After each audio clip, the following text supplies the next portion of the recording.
ముఖ్యమైన సమాజం చేనేత సమాజం.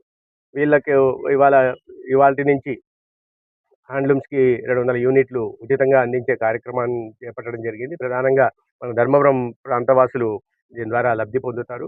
తర్వాత తర్వాత ఏదైతే చేనేత పవర్ లూమ్స్‌కి గూడా అదేవిధంగా చేనేత అందిస్తున్న ఆర్థిక సాయాన్ని గూడా మరింత పెంచి అందిద్దామని మా ముఖ్యమంత్రి గారు క్యాబినెట్‌లో గూడా హామీ ఇవ్వడం జరిగింది. ఒక మంచి ప్రభుత్వం వచ్చిందనే భావన మొదట్లో ఉంది. ఆ భావన కొనసాగుతా ఉంది. రోజు రోజు పెరుగుతా ఉంది. ప్రజలు అయినప్పటికీ ఎక్కడన్నా ఏదన్నా సమస్యలున్నా, ఆ సమస్యలను వెంటనే స్పందించడం, వాటిని సరిదిద్దే ప్రయత్నం చేస్తుంటాం. అయినప్పుడు గూడా కొన్ని పార్టీలు విమర్శలు చేస్తున్నాయి. ఎందుకంటే వాళ్ళు చేయలేని పనులు ఇంకెవరైనా చేస్తుంటే దాన్ని జీర్ణించుకోలేక విమర్శలు చేస్తున్నారు. కూటమి నాయకులకి, కూటమి ప్రభుత్వానికి మాకు ప్రత్యేక ధన్యవాదాలు. ఎందుకంటే ధర్మవరంలో చేనేత కార్మికులు 14,000 మంది కార్మికులున్నారు.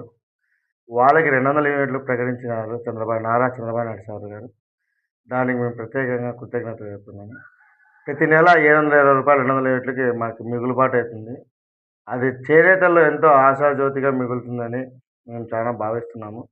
అలానే చేనేత కార్మికులకి 200 యూనిట్లతో పాటు పవర్ లూమ్స్ వాళ్ళకి కూడా 500 యూనిట్లు ఫ్రీగా మంజూరు చేయడం. వాళ్ళకు కూడా ఎంతో ఆసరాగా 700 యూనిట్లు, 1000 యూనిట్లు అట్లా వాళ్ళకొస్తుంది. వాళ్ళకు కూడా 500 యూనిట్ల వరకు సబ్సిడీ ఇవ్వడం చాలా గొప్పగా భావిస్తున్నాం మేము. ఇట్లనే చేనేత కార్మికులకు అండదండగా కూటమి ప్రభుత్వం ఉంటుందని మేము చాలా ఆకాంక్షిస్తున్నాం.